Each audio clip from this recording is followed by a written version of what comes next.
guys? It's Brownie from the Youngsies. Today I'm starting a new series where I talk about the Yu-Gi-Oh market, and we talk about cards you should pick up, cards you should probably get rid of, and like cards you should probably hold on to. So like if you see these cards at locals and the people are kind of like they have them up for trade, I recommend picking some of the ones up that I mentioned.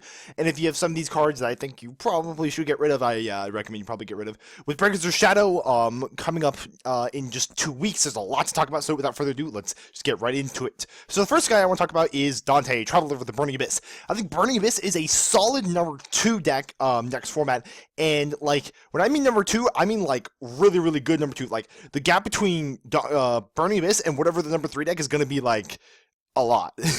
Because Burning Abyss is going to be probably the best deck that's going to be able to face Pepe because of Horn of Heaven, because of Anti-Spell, because of a plethora of traps that they're able to handle. The deck is really consistent still. The hits on them that they've had really don't matter much. So I think for this deck, if you're going to pick up any card, it's probably Dante. Dante's like $12 right now from the Mega Pack. Even Duelist Line's like $15. That's dirt cheap. If you have any interest in playing not Pepe, I recommend building Burning Abyss because they're really cheap right now. So pick up 3 Dante as soon as you can. Also talk about next format, we're going to talk about some hand traps. So I made a whole video that I'm going to have a link and annotation up to, we talked about certain hand traps that I think are going to be really good next format. The 3 I talked about were Droll and Lockbird, Ghost Ogre and Snow Rabbit, and Maxi. All those cards are going to be fantastic, and in fact, all those cards are going to be absolutely fantastic. But the 2 that are probably going to rise in price most exponentially are Ghost Ogre and Snow Rabbit and Droll and Lockbird.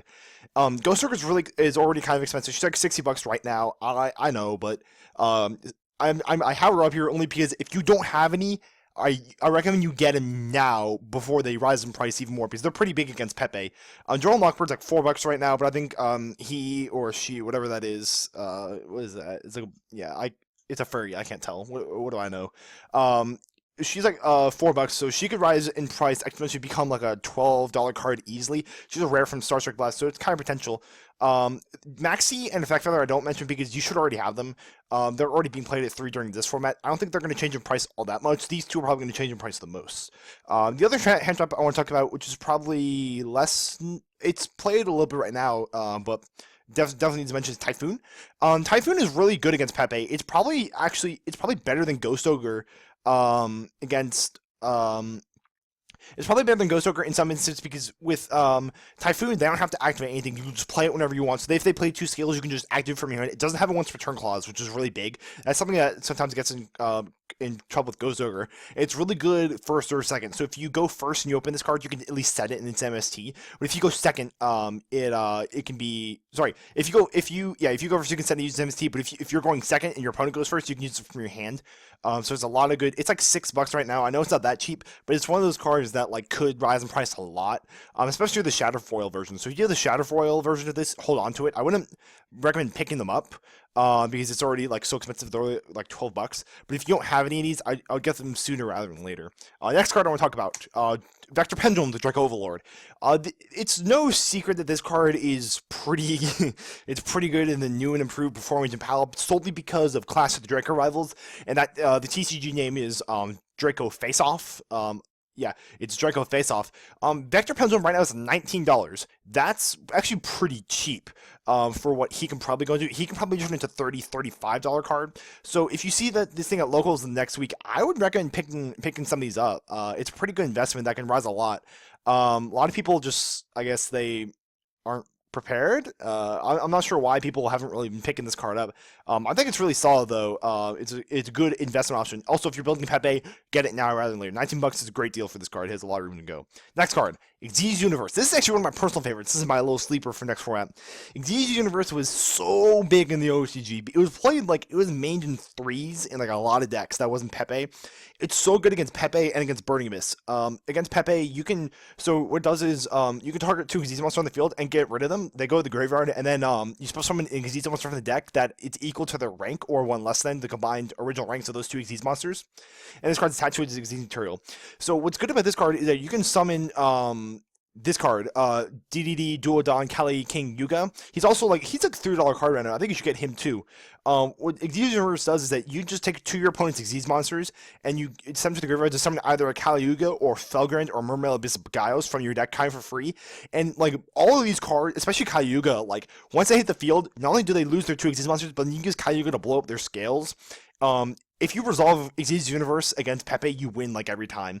It's also good against Burning Mist. So if the two best decks next format are Burning Mist and Pepe, this card's really good against both of them. It's gonna be a spot in everyone's side deck, probably at 3. It's like two. It's like $2 right now. It's a rare from Primal Origin. It has a lot of room to grow. So that means, yeah, you can get rid of 2 Dantes with Xyz Universe to summon either Cassandra Knight Diamond or Cyber Dragon Infinity, just kind of like for free. And so again, if you resolve this card against Burning Mist or Pepe, like you win every time. It's really really good.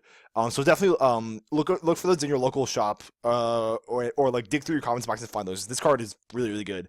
In terms of just DDDs in general, like other cards that aren't Cayuga, like Leonidas and some of the rares from Dimension of Chaos, that deck's actually really good. It's just missing all the support it needs from Raging Masters. Where could Raging Masters come from? Raging Masters has the potential to come in Shining Victories in May, or the Dead Advent, the Dark Illusion is going to be the August set. It has potential to come in as an import in those. That deck is actually really, really powerful. It's just missing all the support it needs. So some of the rares from Dimension of Chaos, wasn't a whole lot of that set that was open. So definitely pick up some of the rares and commons that they're needed for that deck. Like yeah, some of the continuous spells and traps. So pick up some of those if you find those in your like on like the table at locals, because no one really wanted them. So those are some pretty good pickups. Okay, so now I'm going to mention a card that's coming in Breakers of Shadow that isn't out yet, but I think is going under the radar, which is kind of unjustified. I think Neptibus, the Atlantean Prince, is a card that's really underhyped right now. He's $26 pre-order, and like that might sound like a lot, but that's pre-order. Like that's even before Sneak. So Sneak Peek is in a week.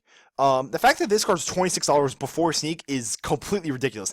This deck's actually really, really solid. This deck can like really kill you. Yeah, it sucks that Diva's at 1 in the TCG, but all the Mermail stuff are unlimited in the TCG, unlike the OCG. So the deck can still perform at a really high level. I feel like a lot of people just like don't realize how good this deck is.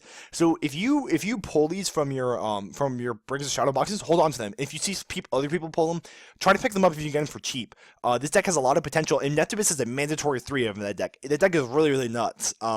So definitely look out for this card in Brings of Shadow if its price really does end up being super low. So definitely keep on the lookout for him. He's the only one in Breakers of Shadow that really is like such a sleeper. Every other card in this set, everyone pretty much knows about. Okay, next set, or next few cards I'll talk about, the artifacts. I think all the artifacts have a lot of potential to go up in price. Mainly Sanctum, Ignition, Moral Attack, Scythe. Those are those are the only good ones. Why the artifacts good? Because I think the artifacts, they are already good as an engine and like anything. You can play them in Cosmo to summon the Scythe deck and lock down a Pepe deck, and you also use Moral Attack to spot hit a scale. The artifact engine is still really, really good, even with Moral Attack at 1. The engine's like never like not become good. People just like kind of stop playing it. People played it in Cosmo for a little bit, but I think actually like it might even see like it's not that great, but like sorry. How do you put this? The artifact engine is pretty good, but it has a lot of potential if Moral Attack is ever unlimited. So I think, given how cheap some of the artifact cards are, like they're just like a few bucks a piece, or some of them maybe like just $1. Yeah, some of the supers are just like $1. They definitely have a lot of potential, and if Moral Attack goes to multiples, like this could be played in like a lot of different decks. So definitely the artifacts, if you find them, definitely pick them up, and I wouldn't get rid of them if I were you. So, looking more into the future, we're going to look at May in Shining Victories. I kind of want to talk about the Blue Eyes deck. I am not terribly familiar with how this deck operates at this point. I faced it a few times, but I don't think we know all the support that's coming out for it. So we'll wait. I'll go over the deck once we find out all the support. But I guess certain cards that you can pick up for this deck. I know they're all level 1 light tuners. I've never seen OCG use 1-for-1, but there's a chance that like a hollow rare 1-for-1s might go up in price. I'm not entirely sure, but cards that I do know for sure that would rise in price is Max Rarity Blue Eyes by Dragons. So I'm talking Legend Blue Eyes First Edition or Structure Deck Kaiba First Edition.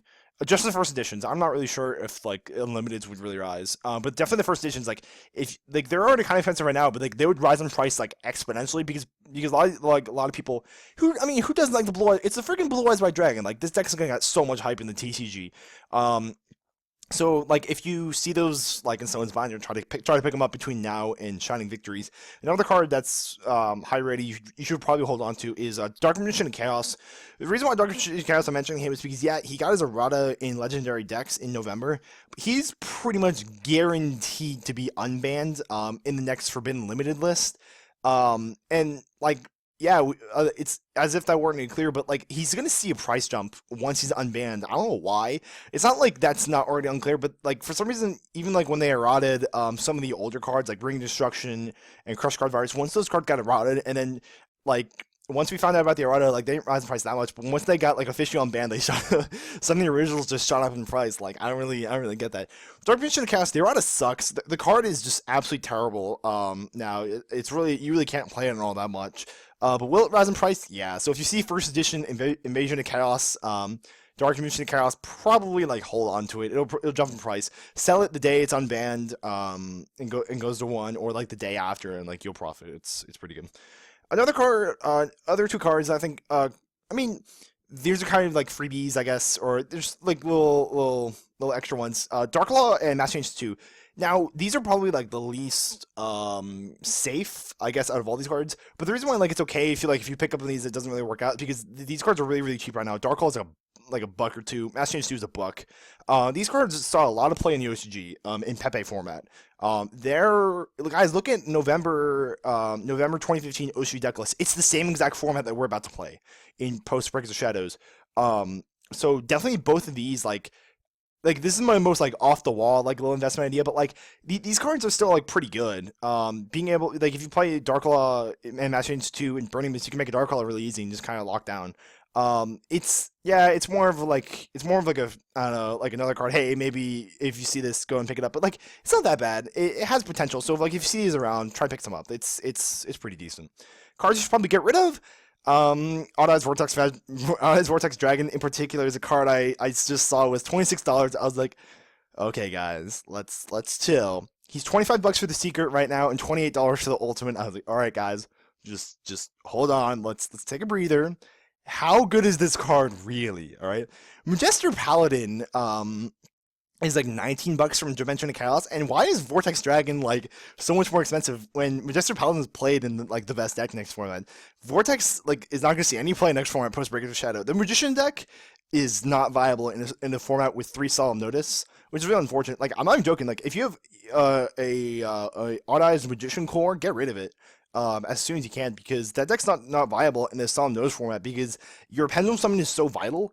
And if they negate your Pendulum Summon, you die like every single time. And with 3 Solemn Notice, being able to negate your Pendulum Summon all day, and everyone's gonna be playing 3, you can't play that deck. So if you have the Odd Eyes Magician core, get rid of it. If you have Odd Eyes Vortex, get rid of it. It's so egregiously expensive right now. Also I mentioned Majester Paladin. The Ascending Dracossaur, he's an ultimate from Dimension of Chaos. I forgot to put him in this slideshow, but he actually is probably another card you actually should probably get rid of because I've been talking with some other people, and they really don't think that he's gonna be that great next format. And I mean, he really isn't all that fantastic. His stats are pretty weak. He's good for like one combo in Pepe, and his like end phase effect is kind of slow.